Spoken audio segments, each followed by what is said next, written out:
Since we're chemists, we'll use the language of chemistry, specifically chemical formulas and nomenclature. If we were to write out every single atom in a chemical individually, it would get very cumbersome.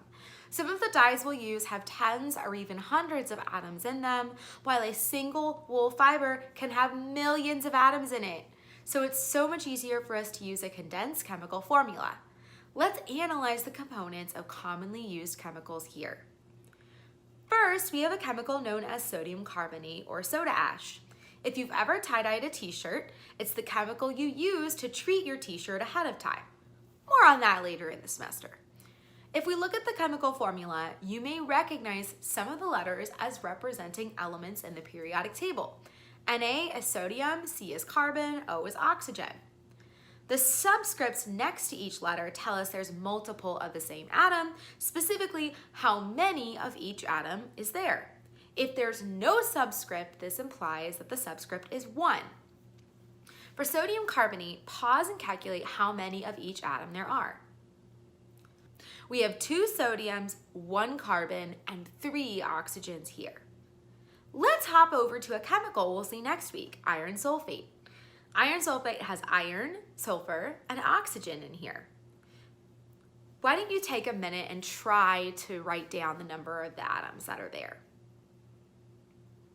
So we have subscripts, but there's something here we don't know how to deal with.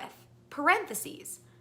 It turns out that parentheses are used when you want to repeat a group of atoms multiple times.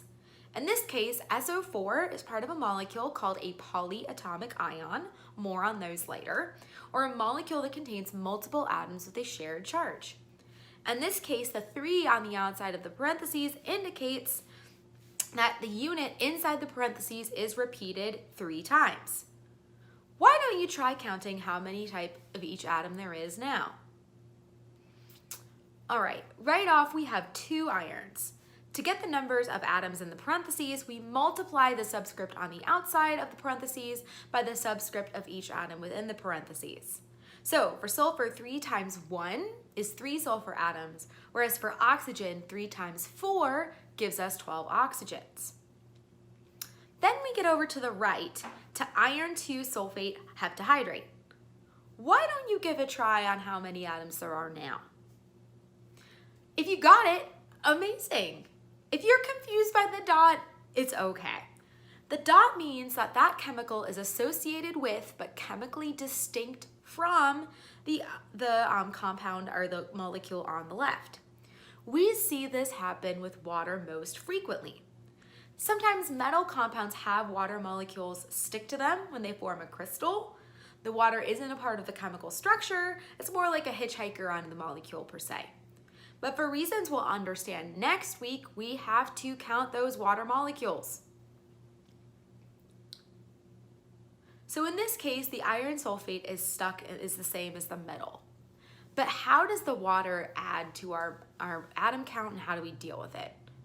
Well, the 7 here is a coefficient that indicates there are 7 water molecules stuck to every implied 1 molecule of Fe2SO43. So why don't you take a minute and pause now and try again if you had trouble the first time. Okay, so to figure out the numbers of each atom, we'll keep our count for iron sulfate. But for waters, we multiply the subscript or implied subscript of each atom by the coefficient in front of the water.